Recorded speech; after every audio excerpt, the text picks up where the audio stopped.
Astele.tv.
Muy buenas tardes, amigos.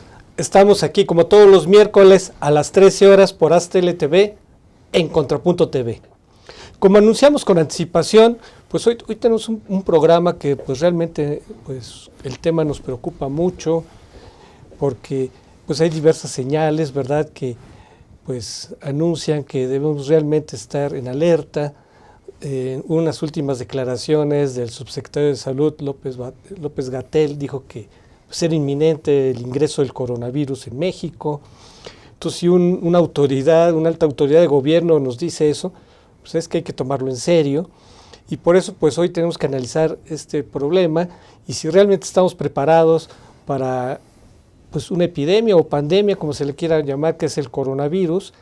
Y para analizar este tema, pues nos da mucho gusto que esté aquí un verdadero especialista en enfermedades respiratorias, el médico otorrino Marco Antonio Ruiz. Ilan. ¿Qué tal, Enrique? Buenas tardes, muchas gracias por la invitación. Y pues bueno, tú me dirás con qué comenzamos. Bueno, pues ya que vamos a estar aquí en muy buenas manos y pues tenemos que aprender mucho de estos virus, si podemos empezar con la primera imagen.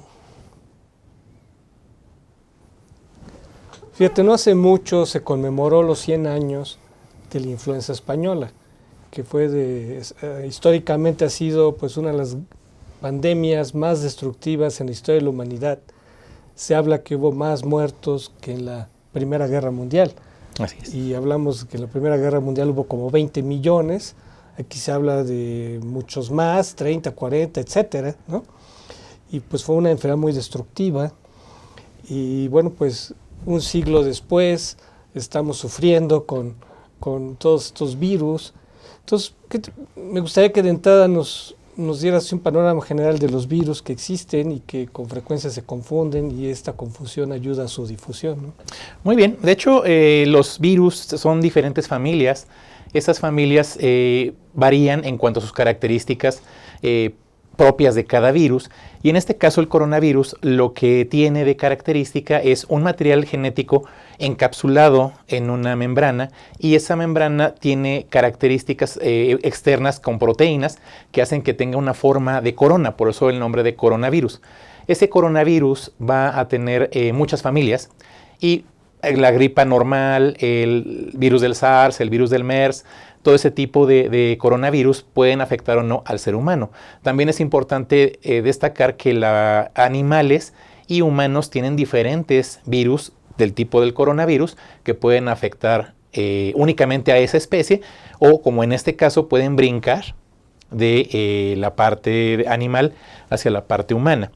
Entonces hemos visto a lo largo del tiempo que hay diferentes virus del coronavirus que han hecho, como en este caso comentas, la parte de la influenza de la gripe española, pues una masacre a nivel humano, ¿no? Fíjate, un debate que a cierto punto es semántico, pero sería bueno que aquí nuestro público pues tratara de entender el asunto. ¿Qué diferencia hay entre una epidemia y una pandemia? Por ejemplo, ahorita hicimos referencia a que la influenza española fue una pandemia, pues abarcó prácticamente todo el mundo.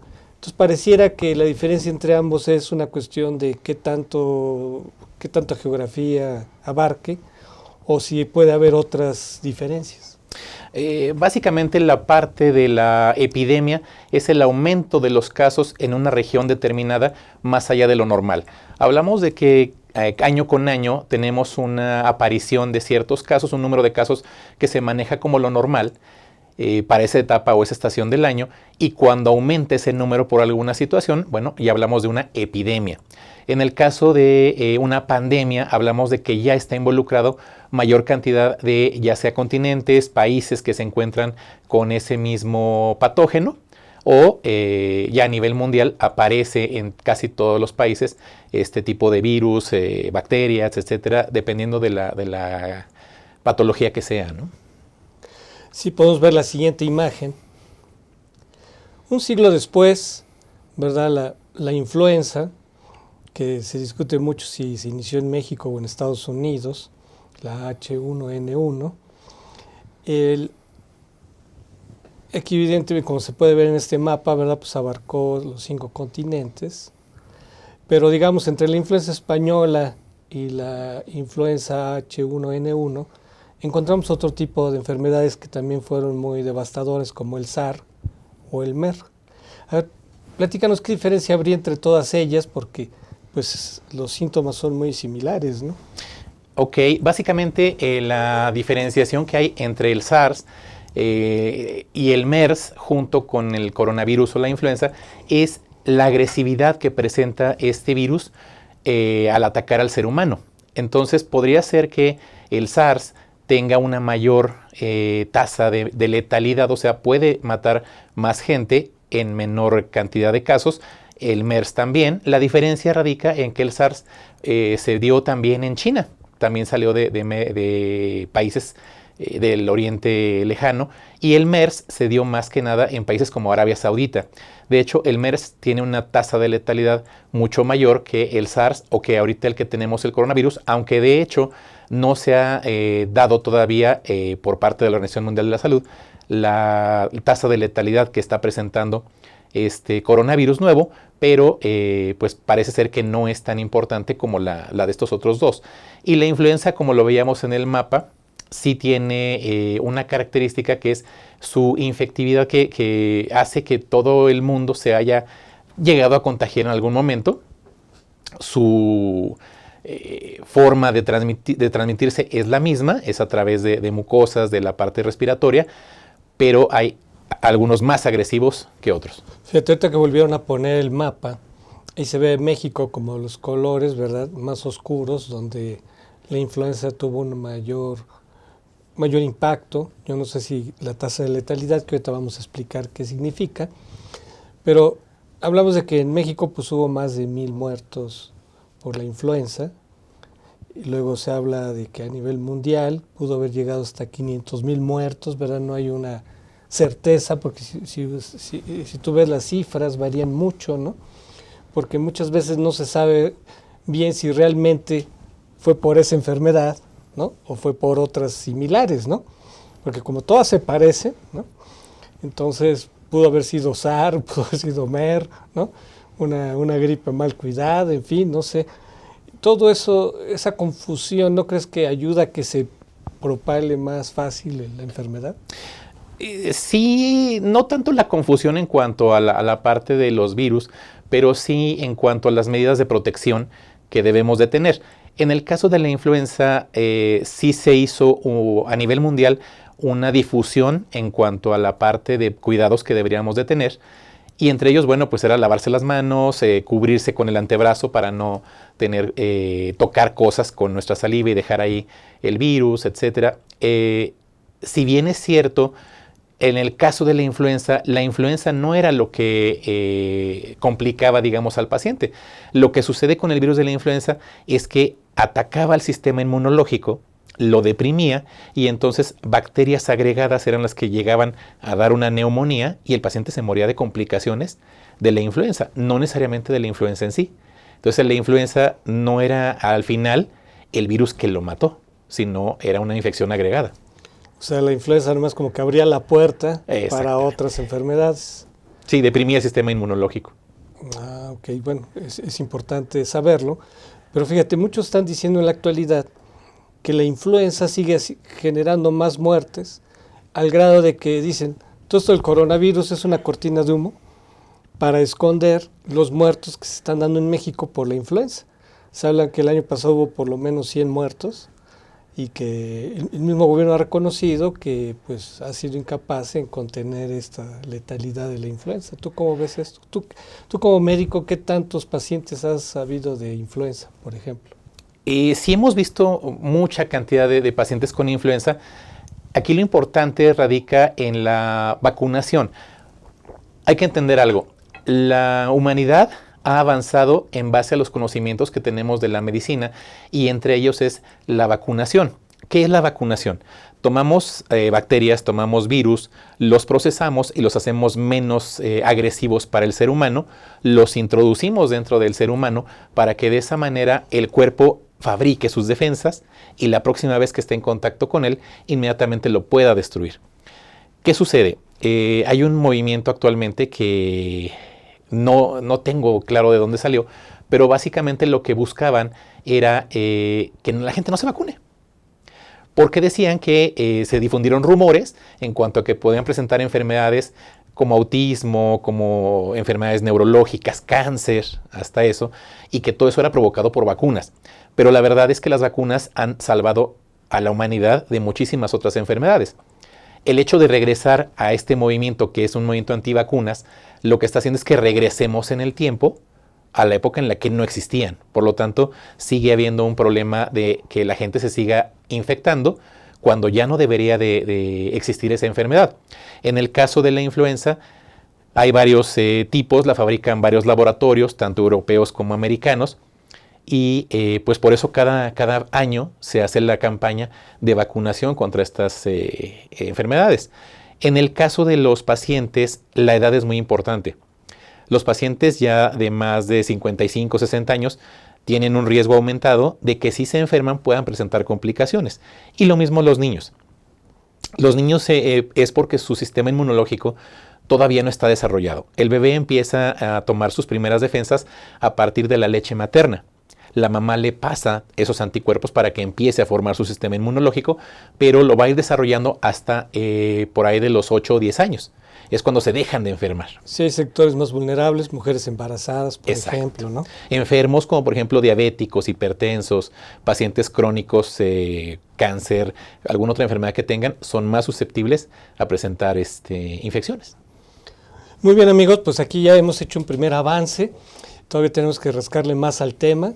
Recuerden que estamos aquí en Contrapunto TV. Regresamos.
Fue en estas aulas y en estos pasillos que durante más de 4 años y medio tuve la oportunidad de adquirir conocimientos, cultivar buenas amistades y reforzar valores que rigen mi vida. En mi gestión al frente de Jardines de México, trabajando con responsabilidad y honestidad, y en conjunto con un grupo multidisciplinario, hemos podido colocarnos como un punto emblemático del estado de Morelos y llegar a ser reconocidos como el jardín floral más grande del mundo. UNILA es más. Visita unila.edu.mx y conoce nuestra oferta académica. Para cuando sudamos la camiseta. Para los que tenemos una vida intensa. Porque todos necesitamos rehidratarnos. Electrolit, hidratación total, científicamente hidratante.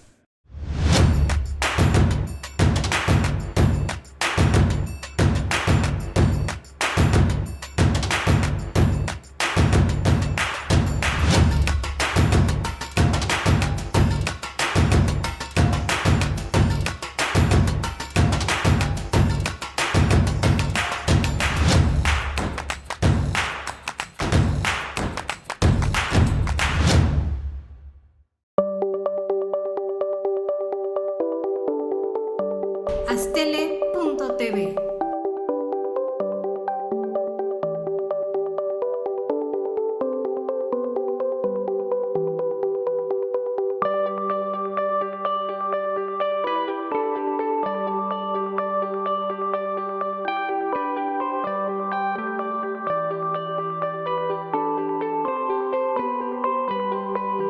Astele.tv.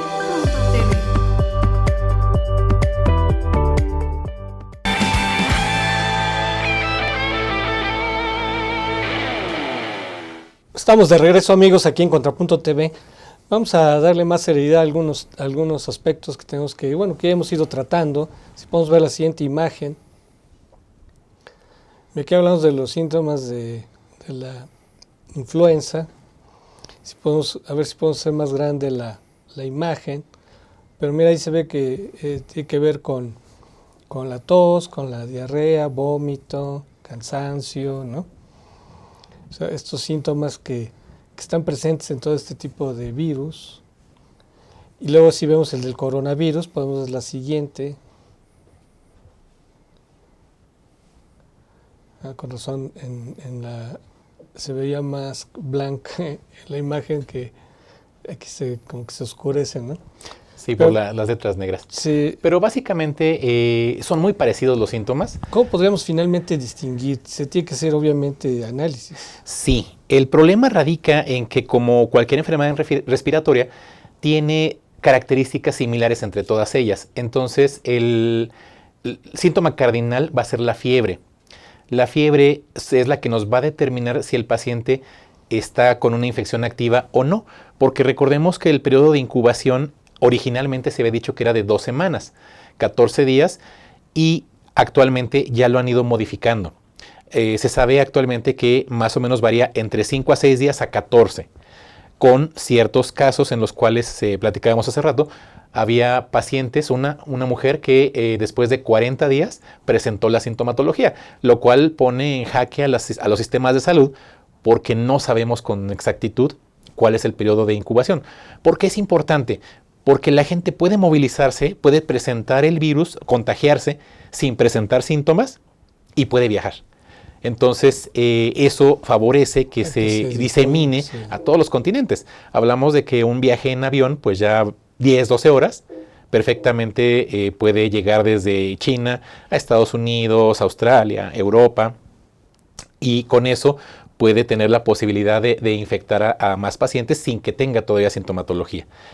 Dentro de esa incubación, entonces, lo que va a suceder es que va a empezar con datos de irritación de garganta, estornudos, síntomas gripales, como si fuera una gripa común y corriente, que por cierto es otro virus, y se puede confundir el que sea una gripa normal. Ver, ¿qué tan cierto es esto? Mira, aquí ya se ve con mayor claridad, no lo sé. ¿Qué tan cierto es esto? Dicen que, por ejemplo, cuando te da gripa, Ajá. muchas veces como que es secuencial, ¿no? Primero sientes un malestar, primero tos o a veces catarro, pero como que no se da simultáneo, sino como que se va dando gradualmente.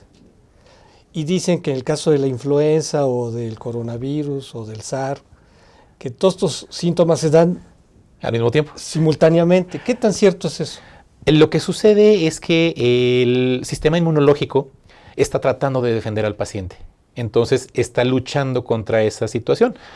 Una de las cosas que produce es fiebre, porque al aumentar el calor corporal trata de eliminar a los virus o bacterias. Es un mecanismo de defensa normal del cuerpo. Desafortunadamente, si lo eleva mucho, sobre todo en el caso de los niños convulsionan. Entonces ya no dejamos que suba tanto la fiebre, que en cierta forma podría llegar a curar a ese paciente. Pero digamos, la fiebre no puede ser un poco engañosa porque pues, cualquier infección da una fiebre, o sea, una infección urinaria Es correcto. te da una fiebre muy alta, así de golpe. Entonces, eso puede ser engañoso. O sea, imagínate que alguien en este contexto de repente tiene una fiebre muy alta, pues muchos van a decir, ay, no, pues tiene influenza, tiene coronavirus, ¿no? De hecho, eso ha sido una de las molestias que han tenido en los aeropuertos, porque cuando la gente, efectivamente, como tú lo dices muy bien, la gente empieza con fiebre, no sabes de dónde es. Sabes que tiene una infección. ¿Por qué? El cuerpo presenta una invasión por alguna causa, virus, bacteria, parásito, lo que sea, y provoca fiebre. Entonces en los aeropuertos tienen en los aeropuertos estas pantallas con imágenes termográficas, en donde pueden detectar al paciente que van caminando y cómo se aumenta su Qué temperatura. bueno que mencionas eso, pues, si podemos ver la siguiente imagen. Bueno, antes de llegar a esos métodos de diagnóstico, justamente este coronavirus que aparece como algo novedoso, fue detectado por el doctor Lee, ¿verdad? Que fue quizás de los primeros que hicieron alerta sobre esta enfermedad, pero él lo hizo como por el 30 de diciembre, pero cuando él ya hizo esa alerta, ya habían pasado como los 15 días de incubación, y llamó la atención sobre esta enfermedad. En un principio lo tiraron de a Lucas, ¿verdad? De que incluso el gobierno chino dijo que no, que se retractara, ¿verdad? Y ahora que ya está muerto y ya que pues ya es casi un héroe nacional, ¿verdad? Pero ya murió. Pero su gran mérito fue que él detectó. Y fíjate ahí en la secuencia, en la cronología que ponen, cómo un día tras otro empezó a tener los síntomas.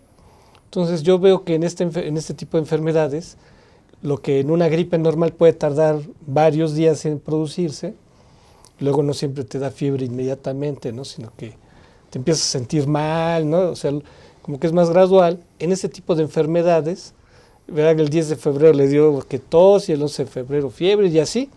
En un corto tiempo le dieron todos los síntomas y se murió, ¿no? De hecho, el brote comenzó como una serie de neumonías atípicas. ¿Qué quiere decir esto? Es una inflamación de los pulmones que comenzó como un cuadro gripal y posteriormente fue aumentando los síntomas hasta provocar una insuficiencia respiratoria, y en ese momento se empezaron a acumular los casos. Me imagino, cuando el doctor empieza a tener el contacto con estos pacientes, no sabían que era en realidad un nuevo tipo de coronavirus, y por eso se llama 2019 Novel Coronavirus. Entonces, es nuevo, Sí, es el no nombre existía. científico, ¿no? Es el nombre científico. De hecho, le pusieron ese nombre porque no querían que se asociara en forma negativa a China, por razones comerciales, etcétera. Entonces le pusieron 2019 Novel Coronavirus. Pero en este caso el doctor se da cuenta de que ya se sale de lo normal el patrón de estos pacientes y da la voz de alerta. De inicio, como todo en el gobierno, no le creen y piensan que está exagerando, pero la gente que trabaja en las trincheras de los hospitales sabe cuando algo se sale de lo común. Y es que fíjate, a diferencia de otras enfermedades que se dieron en China, como el SARS o la gripe aviar, ahora el gobierno chino sí dio la alerta rápida, porque en los otros casos le ocultaban al mundo. O sea, solo cuando ya se salía de control, entonces China decía, no, sí hay esto, pero cuando ya se había salido de control. Entonces, un cambio en la política de China ahora es que sí alertó relativamente rápido, ¿sí?, sobre esta enfermedad. Sí, desafortunadamente las cuestiones políticas tienen mucho que ver sobre los efectos en la salud. Y en eso radica el que el régimen fue más abierto en este caso. Efectivamente, como lo comentas con el SARS, hubo mucha ocultación de datos, no se sabía con exactitud las cifras, cómo había surgido, etcétera.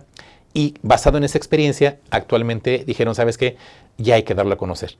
Y afortunadamente, bueno, pues se dio muy a tiempo, aunque por las características de ese virus, pues se logró diseminar fuera de la región de Wuhan, que fue donde apareció. Justamente el médico hizo referencias y podemos ver la siguiente imagen.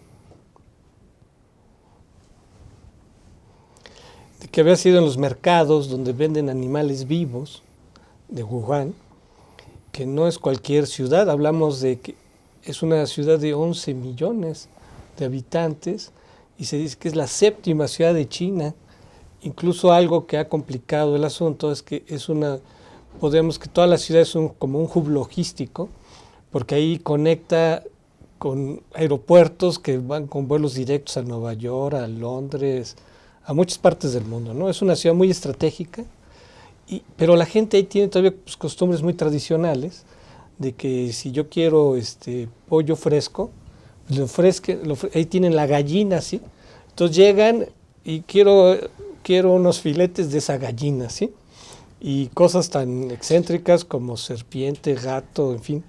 Sí, ¿Cómo se da ese vínculo entre los animales y este tipo de virus? El problema radica en que el ser humano debería de establecer una sana distancia entre la convivencia con los animales y el ser humano. En este caso, en el mercado de Wuhan, lo que sucede es que conviven muy de cerca animales y personas. Se dio la asociación entre el virus, por ejemplo, del SARS, con un animalito que se llama civeta, y en el caso del MERS, el virus venía directamente del camello. Entonces, hubo un contacto muy, muy cercano entre estos animales, y en el caso de los mercados chinos, pues no sé si es una cultura, es una costumbre, comerse los animales, comen de todo, de hecho.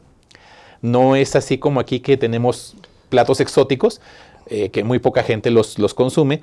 Ellos conviven con murciélagos, se comen a los murciélagos, víboras, cerdo. El problema es que los tienen vivos, o sea, imagínate. Exacto. Tener vivos esos animales, y eso es lo que pues genera un caldo de cultivo, ¿no? Más aparte las condiciones de higiene. Exacto. Entonces, la parte de estar conviviendo con ellos, sí, es válido. Granjas, tenemos esa posibilidad de convivir con ellos, pero tenemos que tener también la limpieza con esos animalitos. Entonces, si comen, defecan, viven en el mismo sitio, la posibilidad de que desarrollen enfermedades propias de su especie es muy alta. Y de que se pase al ser humano, pues es más alta.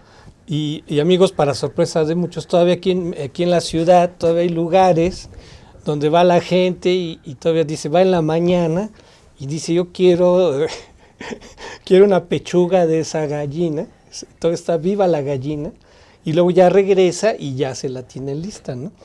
O sea, todavía aquí en México, en la ciudad, todavía hay ese tipo de costumbres. Por suerte no hay serpiente o otros animales, o murciélagos. De hecho, sí hay consumo, hay tráfico. ¿Pero vivos? Así, yo creo que en el mercado de Sonora sí. Todavía o sea, uno puede ir a escoger su serpiente viva y decir, quiero esa serpiente. Yo sí. no metería la mano al fuego, pero creo que sí. Pues fíjate, todavía más grave, ¿no? Si podemos ver la siguiente imagen, por favor. Fíjate, aquí el doctor nos habló al principio sobre la tasa de letalidad, y hay que ver también sobre la velocidad de contagio. Aquí se ve, bueno, como el sarampión es de los que más tiene una velocidad de contagio, ¿verdad? Y el coronavirus se ve hasta abajo, ¿no? Como que no fuera muy grande la velocidad de contagio. A lo mejor cuando se hizo esta tabla no se sabía que, fíjate, el coronavirus se empezó a producirse a mediados de diciembre. Van 2 meses, ¿sí?, de que se descubrió el coronavirus o que empezó a generar enfermos. Y si lo comparas con otras enfermedades, hablábamos del SARS, por ejemplo, como el SARS en 8 meses provocó 700 y pico de muertos y 59,000 contagiados. Y luego el coronavirus en 2 meses tiene más de 70,000 contagiados y tiene más de 2,000 muertos. Entonces, con estas cifras, aparentemente, y si podemos ver la siguiente imagen, porque la siguiente imagen habla, si no me equivoco, de exacto cómo se ha ido difundiendo, ¿no? Casi todos esos muertos, podemos decir que el 99% están en China. Y ya está en los 5 continentes. Para muchos dirían que pues ya es una pandemia. Pero al margen de eso, cuando hablamos de la tasa de letalidad que estaríamos hablando, sí está muy impresionante que si el SARS en 8 meses ni siquiera generó 1,000 muertos, y aquí en 2 meses ya hay más de 2,000 muertos, cualquiera diría que es mucho peor el coronavirus que el SARS. Básicamente la contagiosidad, digámoslo así, o la posibilidad de que la gente se transmita el virus, va a depender también mucho de las características de ese virus. Como comenté al principio, el virus en su parte exterior tiene proteínas y con esas proteínas se va a fijar a las mucosas cuando entra en el organismo. Eso es muy importante porque dependiendo de esas proteínas que tenga, va a ser la facilidad de transmisión o no de una persona a otra y qué tan cerca puede estar para contagiarse. En el caso de los demás virus que estábamos viendo, hablaste de letalidad y la letalidad se define como el número de muertes por casos contagiados. En este caso, si tenemos 100 contagios y de esos pacientes se mueren 10, es su tasa de letalidad. De 10%. 10%. En el caso de los virus del SARS y el MERS, su tasa de letalidad es alta y el número de contagiados es menor, o sea, es más agresivo.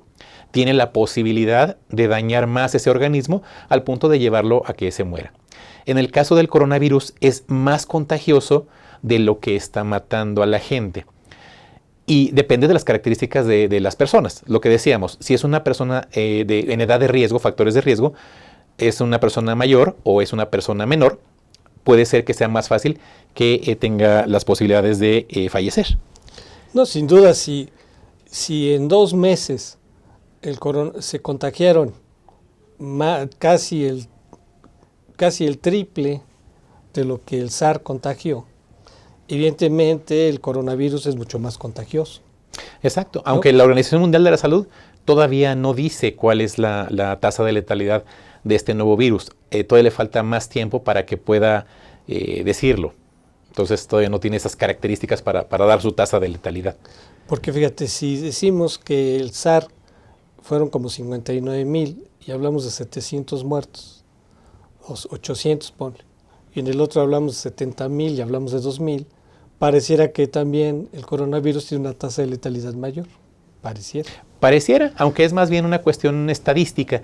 Y como bien lo dices, el 90% de los casos y las muertes están en China. O sea, está confinado y en otras regiones no ha sido la infección tan fuerte como para provocar más muertes, ¿no? Claro. Pero sí el miedo es latente y la gente teme infectarse. Amigos, vamos a hacer la pausa y regresamos.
Fue en estas aulas y en estos pasillos que durante más de 4 años y medio tuve la oportunidad de adquirir conocimientos, cultivar buenas amistades y reforzar valores que rigen mi vida. En mi gestión al frente de Jardines de México, trabajando con responsabilidad y honestidad, y en conjunto con un grupo multidisciplinario, hemos podido colocarnos como un punto emblemático del estado de Morelos y llegar a ser reconocidos como el jardín floral más grande del mundo. UNILA es más. Visita unila.edu.mx y conoce nuestra oferta académica. Para cuando sudamos la camiseta. Para los que tenemos una vida intensa. Porque todos necesitamos rehidratarnos. Electrolit, hidratación total, científicamente hidratante.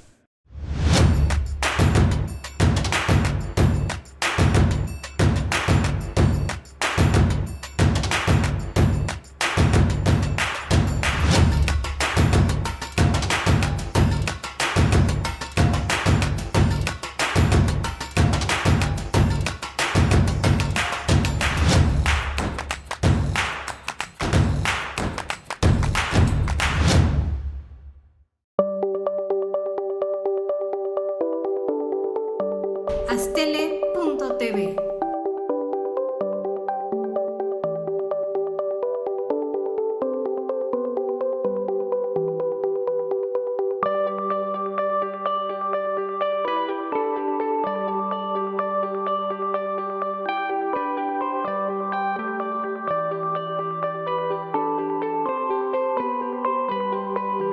Astele.tv.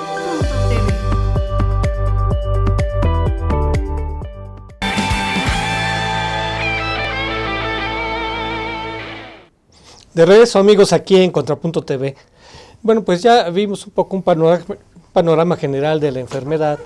Ahora vamos a ver lo que en China están haciendo. Ya hablábamos de Wuhan, ¿verdad? Como una ciudad de 11 millones que está en cuarentena, pero hay toda una región, ¿verdad? Porque es una provincia, es una ciudad que está dentro de una provincia que involucra a otras ciudades. Se habla que hay más de 40 millones que están en cuarentena, con medidas muy extremas. Si podemos ver alguna imagen. Bueno, aquí esta epidemia o pandemia ya motivó que la Organización Mundial de la Salud decrete una alerta de emergencia global, y hay una serie de protocolos que pues de alguna manera obligan a los países, ¿verdad?, a tomar medidas, ¿no?, para evitar que se siga propagando. Vemos la siguiente imagen. Aquí ya entramos a las medidas. Aquí ves estos escáneres que miden la temperatura de las personas, y justamente para detectar gente que podía tener fiebre, ¿no? O sea, lo que tienen los chinos es que, bueno, todo este tipo de virus les ha ayudado a fortalecer su sistema de salud al grado de aplicar ya tecnología muy avanzada para diagnosticar estas enfermedades. Sí, de hecho es un reto de los sistemas de salud el tener este tipo de enfermedades, porque la verdad es que son muy, muy caras. Las complicaciones las tiene que absorber el Estado, y por lo tanto en el caso de China, su gobierno lo que decidió fue aplicar medidas extremas, ¿no? Ya tenían la experiencia del SARS, y actualmente con este nuevo virus lo que están haciendo fue aplicar lo que aprendieron en el SARS. Para cualquier otro país puede ser devastador. En el caso de México tenemos un sistema de salud que no es muy bueno. Se está mejorando, pero la verdad es que falta mucho, y no tenemos la tecnología que ellos tienen, no tenemos tampoco la capacidad económica pues para tener instalados en todos los aeropuertos este tipo de tecnología. Fíjate, ellos lo tienen en aeropuertos, trenes, metro, sí, o sea, tienen todo un sistema muy desarrollado para tratar de detectar gente que pueda tener una fiebre, una temperatura alta. Entonces ya tienen un sistema para diagnosticarlo por esta vía. Y que no es muy confiable, porque ya platicábamos que el hecho de tener fiebre no confirma ni garantiza que realmente sea un coronavirus, puede ser una fiebre por cualquier otra cosa. Y resulta que, aparte de eso, tenemos que hacer también el diagnóstico a través de una prueba de laboratorio que es cara, que es la PCR, que es la reacción en cadena de la polimerasa. Entonces, ese estudio es caro, es un estudio de sangre y que no podríamos hacerlo más que en casos confirmados, ¿no? Qué bueno que mencionas ese estudio, ahorita vamos a llegar a eso. Si vemos la siguiente imagen, ve que, o sea, el uso de tapabocas es obligatoria y ve todo este traje, ¿verdad? Que parece así como gente que va al espacio, ¿no? Que va a Marte, ¿no? Pero fíjate, a pesar de todos estos cuidados, estas protecciones, pues se sigue propagando la enfermedad. Incluso se habla que ha habido que 1,700 médicos han muerto, por lo menos, pese a todos estos cuidados, de que la enfermedad sigue avanzando. O sea, pues sí, ya, imagínate, si la imagen que vimos, fíjate, fue del lunes y se hablaba de 1,730. El lunes. Más los que se acumulen. Miércoles, más de 2,000. O sea, a lo mejor ya bajó la tasa de propagación, pero sigue creciendo. Y muchos médicos dicen que murieron porque al principio no se sabía bien qué tipo de enfermedad tenía. Exacto. El problema radica ahí en que se dejó pasar, digamos, el virus como tal, no se hizo un buen diagnóstico y no tenían forma de saberlo, que era un virus nuevo. Por lo tanto, la gente que estuvo expuesta es la que al final ha estado falleciendo. No nada más médicos, también enfermeras, todos los trabajadores que estaban dentro del hospital donde se presentaron los casos de neumonía han ido falleciendo. ¿Cuál es el problema? La piel es un órgano que nos protege del contagio contra el coronavirus, pero radica el problema en que la vía de que el ser humano va a meter ese virus puede ser 3. Mucosas, ya sea nasal o de la boca, y los ojos. Entonces, cuando nosotros tratamos de protegernos, vimos los trajes para que no se llegue a quedar ese virus en la piel, no que nos vaya a infectar, sino que se quede ahí y por contacto de nosotros con alguna de las mucosas de la cara, lo vayamos a inocular nosotros mismos. Una de las cosas que hacemos y que no nos damos cuenta es tocarnos la cara muchas veces al día. Por cualquier cosa, nos arreglamos los anteojos, nos da comezón en la nariz y nos da... Un tic nervioso. Un tic nervioso. Que es muy común. Exacto, entonces fácilmente al día nos tocamos 30, 40 veces la cara y el problema con la forma de tratar de evitar lo que es el cubrebocas es que no lo recomienda la Organización Mundial de la Salud. ¿Por qué? Porque la gente no sabe manipularlos. Los toca, se los arregla, los jala de la parte de la boca para subírselos, bajárselos, y no. Entonces, ¿qué sucede? Si lo estamos aspirando y lo tenemos ahí y no se ha metido, a la hora que lo movemos, nos llenamos las manos del virus y podemos tocarnos los ojos, alguna otra cosa, y podemos inocularlo. Pero a ver, una cosa es que no lo sepamos manejar y otra cosa es que no lo usemos, ¿no? ¿Cuándo lo debemos de usar? Hay que usarlo con cuidado, ¿no? Exacto. ¿Cuándo lo debemos de usar? Se recomienda usarlo cuando nosotros estamos enfermos de algún tipo de infección respiratoria para no transmitirlo a otras gentes. Una de las cosas más importantes y en lo que pone énfasis la Organización Mundial de la Salud es en el lavado de manos.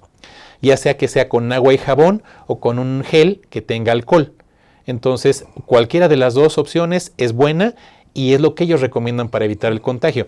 En el caso del cubrebocas, sí, y de hecho tenemos cubrebocas muy buenos para este tipo de situaciones, pero pues no contamos con ellos así en una cantidad que pudiéramos tanto el gobierno darla como nosotros comprarla, ¿no? Si avanzamos con la siguiente imagen, justamente entramos ya al tema de México, que en alerta por coronavirus, porque incluso el subsecretario de Salud, López-Gatell, dijo que era inminente el ingreso del coronavirus a México, que decía en cuestión de semanas, y esto se puede explicar en el sentido, ¿verdad?, por las interacciones que tenemos, pensemos con China, ¿no?, que pues, hay turismo chino, hay relaciones comerciales con los chinos, ¿no?, relaciones diplomáticas, incluso hasta la embajada de China dice, agradeció, fíjate lo que dijo, la embajada de China agradeció a México de que no tomara medidas extremas o medidas draconianas con relación a sus con los chinos mismos, ¿no? Con sus ciudadanos. Con sus ciudadanos, ¿no? Lo cual yo no sé si sea el clásico "no me ayudes, compadre", ¿verdad? Porque, pues, al contrario, yo sería muy estricto si cada vez se habla de que el año pasado entraron más de 100,000 chinos, de turistas chinos, ¿no? Se ha ido creciendo el número de chinos que ingresan a México y entonces, pues, es finalmente un factor de posible contagio, ¿no? Sí, definitivamente sí. La Organización Mundial de la Salud ha dicho que no existen en el momento restricciones en cuanto a que los pacientes puedan viajar, pero sí recomiendan no viajar a China. En este caso, como bien lo dices, si los turistas chinos vienen a México, pues sí habría esa posibilidad por el tiempo de incubación de que pudieran traer el virus aquí. Y sí, efectivamente estamos expuestos a que en cualquier momento el virus entre a México por cualquiera de nuestras fronteras y que estemos pues a expensas de que pueda suceder algo.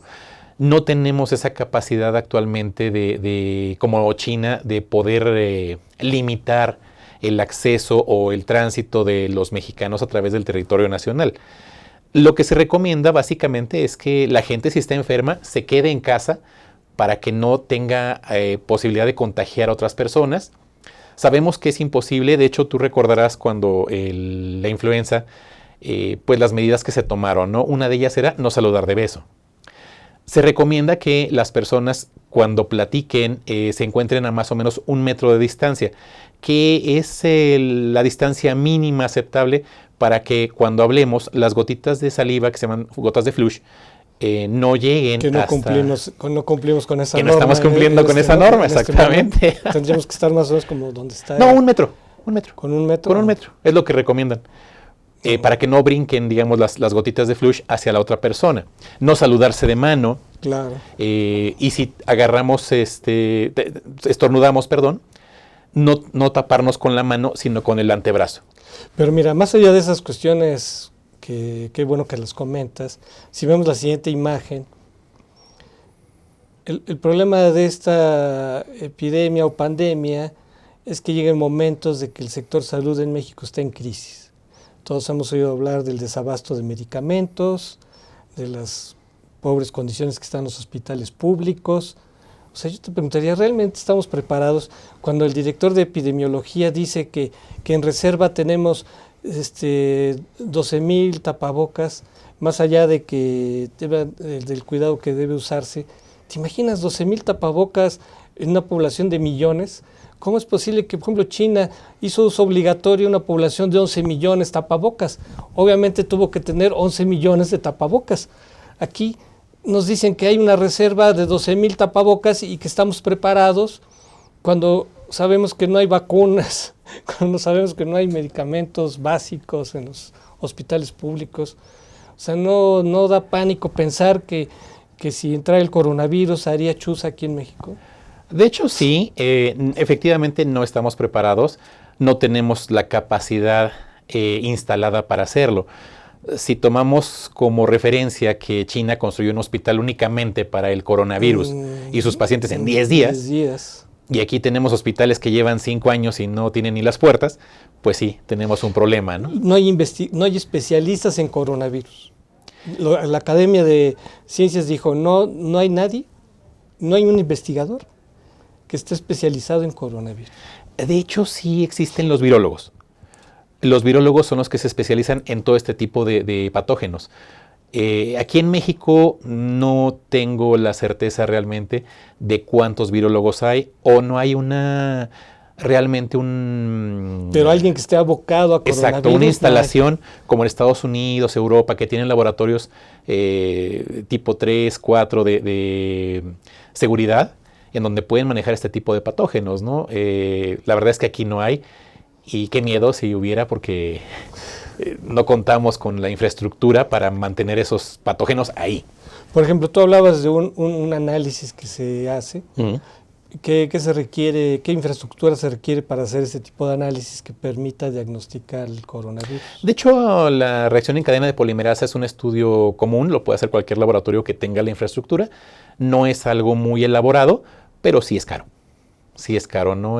Hablamos a lo mejor, he visto algunos laboratorios que lo manejan 1,500, 3,500, dependiendo del tipo de prueba que se requiera. Y ahí lo que buscamos es la huella genética de ese virus. Entonces ellos lo que ven, toman la muestra de sangre, la procesan y ven cómo se comporta y si es igual o compatible con algún tipo de virus. Como cualquier otro, puede ser VIH, puede ser ¿cómo se dice? Polio, sarampión. Y si hablamos de decenas, centenas, miles de gente que tuvieras que hacerles estudio, Es muy complicado. ¿no? Y más a nivel gobierno. Digo, la gente que tiene los recursos pues puede ir a cualquier laboratorio y se lo hace. Pero hablamos de que aquí en México es a nivel población abierta. Y a lo mejor para hacer esos análisis sí tengan los reactivos en ese momento. O no están caducados. Pero imagínate, cuando ya hablamos de cientos o miles de personas, aunque tuvieras el dinero, no vas a tener los insumos para hacer los análisis, ¿no? Así es. Porque ya hablamos de masas, ¿no? Por eso hablábamos casi a la mitad de la plática que es un problema de salud a nivel país. Porque ¿cómo vas a hacer frente a todo este tipo de complicaciones? Si, digamos, la gente se enfermara y le diera una gripa y ya, pues a lo mejor no habría tanto problema. Pero hablamos de que la gente se complica. Entonces, eso implica llevarlos a los hospitales, atenderlos, y de por sí tenemos pacientes que los atendemos en las camillas, en las sillas, y les ponemos su suero en la silla, o sea, no están bien atendidos, pues con esto se complica mucho más. Si vemos la última imagen que habla de las recomendaciones, que de hecho tú ya las has mencionado, sobre lavarse las manos, en fin, de tener cuidado, ¿verdad?, con tocarse la cara, en fin. Pero digamos, a nivel general, ¿tú qué recomendarías? Porque quiere decir que hay que fortalecer las medidas preventivas. Así es. ¿Tú qué recomendarías pensando en un nivel ya general, donde habría que incidir más para evitar que, pues no solo los chinos, toda la gente que viene de China o de los países donde se han dado casos, ¿tú qué recomendarías para fortalecer lo preventivo?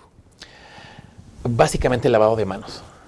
Pero, por ejemplo, para los que llegan en el aeropuerto, ¿qué tipo de acciones recomendarías para evitar que...? Yo pensaría, por ejemplo, no recuerdo ahorita exactamente dónde está el crucero, creo que en Japón, donde pues, la mayoría está infectado dentro de ese crucero.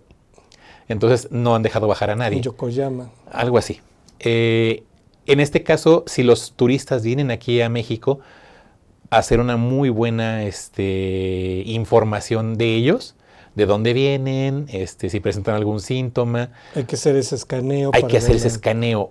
Evidentemente no vamos a poder poner cámaras termográficas en todos los lugares de acceso para los turistas, ¿no? Pero podemos hacer esa información, ya sabemos quiénes son los que van a venir, porque los aviones tienen sus listas de vuelo, sabemos quiénes vienen, podríamos hacer ese filtro y de esa manera mejorar la parte del ingreso. Ya aquí, pues bueno, básicamente mejorar el lavado de manos, no tocarse la cara, convivencia con animales, sí, siempre y cuando se laven las manos también después de convivir con ellos, y básicamente. Se nos acabó el tiempo, amigos. Agradecemos mucho su presencia en Contrapunto TV. Hasta la próxima. Astele.tv